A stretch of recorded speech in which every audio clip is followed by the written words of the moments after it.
नमस्कार दोस्तों, आप सुन रहे हैं मोर मोरनी की कथा। अगर आप किस्से कहानी सुनना चाहते हैं तो हमारे चैनल को सब्सक्राइब कीजिए और बेल आइकन को दबाइए ताकि आपको हमारी आगे आने वाली वीडियोज़ की नोटिफिकेशन मिलते रहें।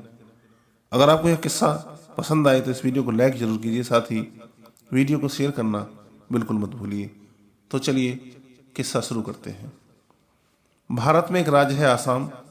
आसाम में गारो जनजाति रहती है। बहुत समय पहले की बात है।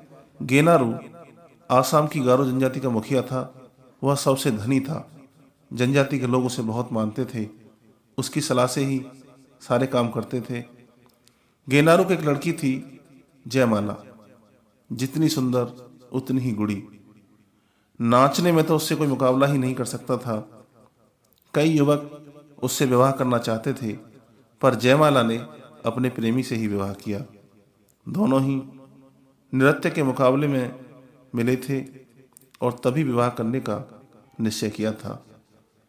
गारो जनजाति की रीति के अनुसार लड़की ही माता पिता के परिवार का वारिस होती है और विवाह के बाद लड़की का पति लड़की के घर आकर उसके परिवार के साथ रहता है। जयमाला का पति भी जयमाला के घर में आकर रहने लगा। धीरे धीरे समय बीतने लगा। जयमाला के माता पिता बूढ़े होने लगे थे। एक दिन गेनरू ने जयमाला को बुलाकर अपनी सारी संपत्ति, घर, खेती, धन सब कुछ उसे सौंप दिया।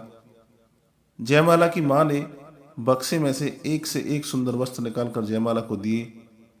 अंत में कुछ मंत्र सा बोलकर एक रेशम और जरी के तारों से बुनी तथा नीले और हरे जवाहरात से जड़ी ओढ़नी निकाली। ओ मां, कितनी सुंदर है यह ओढ़नी।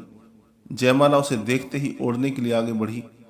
तभी मां ने कहा, रुको, हाथ मत लगाना।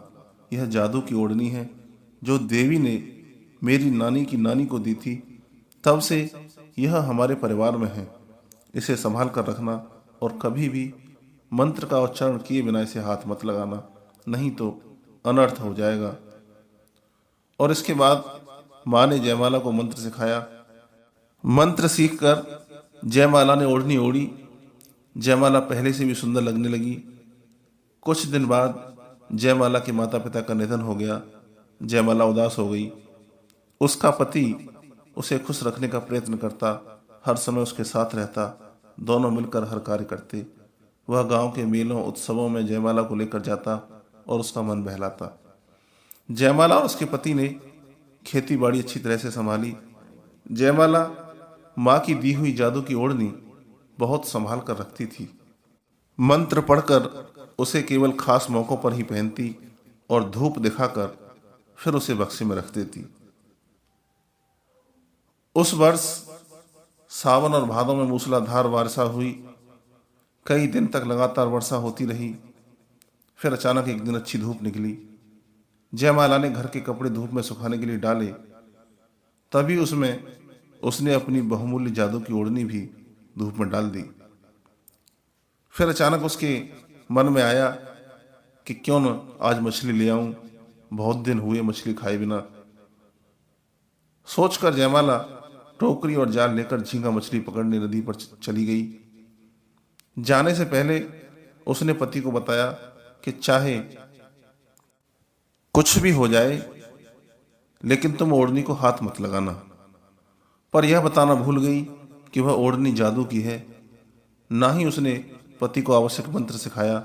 उसने सोचा कड़ी धूप है, वह जल्दी ही थोड़ी सी मछलियां लेकर वापस लौट आएगी और ओढ़नी तथा अन्य सामान उठा लेगी। अभी जयमाला ने कुछ ही मछलियां पकड़ी थीं कि देखते ही देखते आकाश काले बादलों से ढक गया।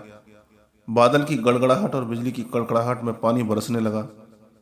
जयमाला के पति ने देखा कि कपड़े गीले हो रहे हैं तो उसने जयमाला को आवाजें दी, पर बादलों और बिजलियों के शोर में जयमाला को कैसे सुनाई देती।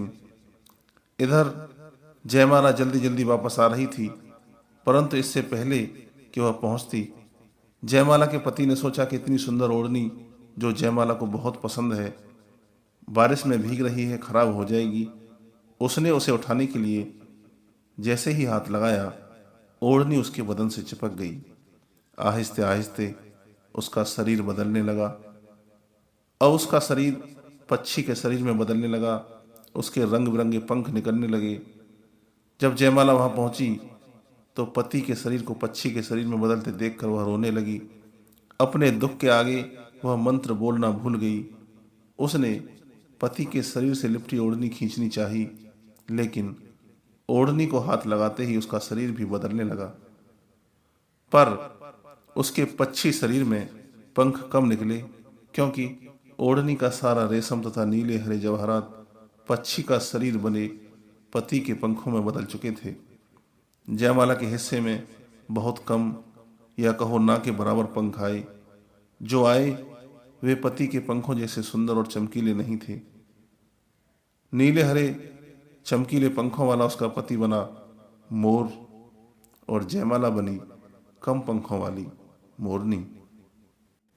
आज भी जब कभी आकाश में काले बादल छा जाते हैं और बारिश की रिमझिम बारिश होने लगती है तो मोर नाचते हुए अपनी मोरनी को आने के लिए आवाज देता है। दोस्तों, यह लोक कथा आसाम के जनमानस में बहुत ही प्रचलित है और ऐसा माना जाता है कि जयमाला और उसके पति मोर मोरनी बनकर आसाम की वादियों में घूमते हैं। दोस्तों, अगर आपको हमारा यह किस्सा या कथा पसंद आई हो तो इस वीडियो को लाइक कीजिए, शेयर कीजिए। अगर आप ऐसे ही किस्से कहानी सुनना चाहते हैं तो हमारे चैनल को सब्सक्राइब जरूर कीजिए।